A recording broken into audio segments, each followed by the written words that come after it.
Saudara-saudari yang terkasih, selamat pagi berkah dalam. Sudah kita memberi senyum hari ini, Selasa 10 Mei 2022. Kita awali permenungan kita dengan tanda kemenangan Kristus. Dalam nama Bapa dan Putra dan Roh Kudus. Amin. Permenungan kita diambil dari Kisah Para Rasul bab 11 ayat 19 sampai 26. Bacaan pertama yang kita dengarkan hari ini. Sementara itu banyak saudara-saudara telah tersebar karena penganiayaan yang timbul sesudah Stefanus dihukum mati. Mereka tersebar sampai ke Fenisia, Siprus, dan Antioquia. Namun mereka memberitakan Injil kepada orang Yahudi saja.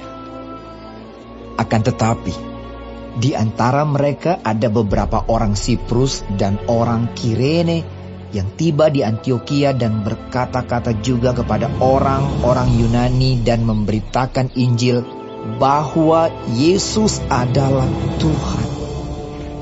Dan tangan Tuhan menyertai mereka dan sejumlah besar orang menjadi percaya dan berbalik kepada Tuhan.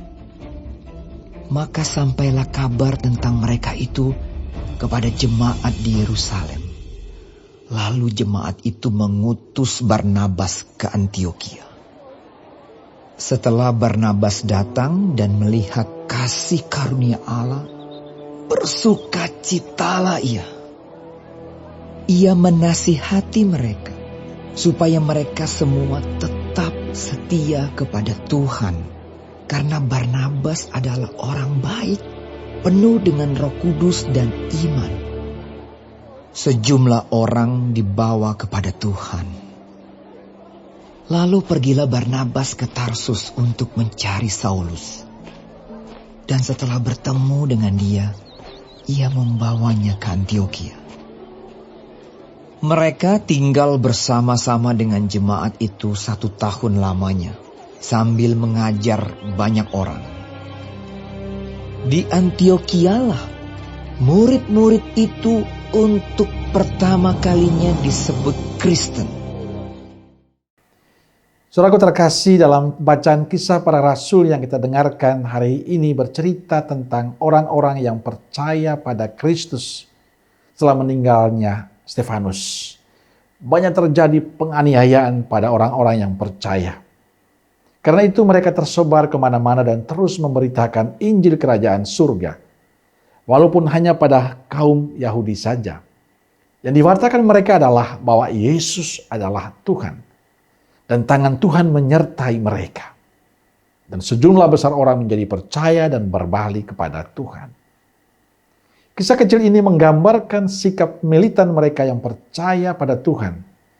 Ternyata meninggalnya Stefanus tidak membuat mereka takut, tidak membuat mereka cemas, membuat mereka putus asa. Tapi sebaliknya memberikan sukacita, semangat bagi mereka untuk terus mewartakan sukacita Tuhan kemana-mana. Semangat mereka semakin meluap-luap karena tangan Tuhan menyertai mereka. Saudaraku terkasih, kisah selanjutnya adalah kehadiran Barnabas dan Saulus untuk menemani mereka yang percaya mewartakan kerajaan Allah kepada orang-orang yang belum mengenal Tuhan, lalu percaya, bertobat, dan menjadi murid Kristus. Dikatakan Barnabas adalah orang yang baik, penuh dengan Roh Kudus dan beriman teguh. Maka banyak orang yang mau mendengarkan Barnabas, menerima dan melakukan nasihatnya. Saudaraku yang terkasih, Barnabas dan Saulus dan juga sahabat-sahabat Stefanus sudah melakukan bagian mereka dengan baik, yaitu memberitakan Injil Kristus. Mereka juga membawa jiwa yang datang kepada Tuhan dan percaya bahwa Yesus Kristus adalah Tuhan.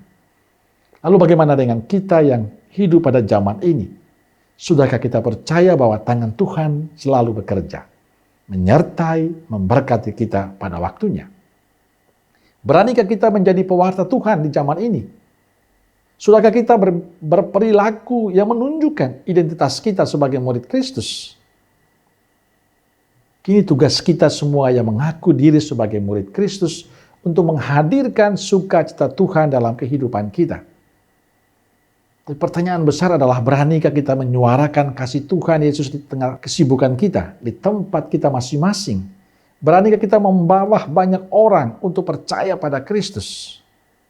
Saya berharap semoga sabda Tuhan hari ini menggugah kita semua untuk lebih berani mewartakan Tuhan dalam kehidupan kita. Kita berdoa semoga kita mampu memberikan kesaksian dalam keseharian kita bahwa Yesus adalah Tuhan. Dan inilah tantangan yang paling besar bagi kita sebagai murid-murid Yesus. Artinya bahwa sebagai murid Yesus kita punya tanggung jawab bersama untuk menjadi saksi-saksi Kristus dimanapun kita berada. Maka marilah saudaraku terkasih, jangan pernah takut, sebab tangan Tuhan menyertai kita untuk mewartakan sukacita Tuhan. Amin. Semoga Allah yang Maha Kasih memberkati saudaraku sekalian, Bapa, Putra, Roh Kudus. Amin. Roh Kudus Nazaret, doakanlah kami. Amin. Berkah dalam.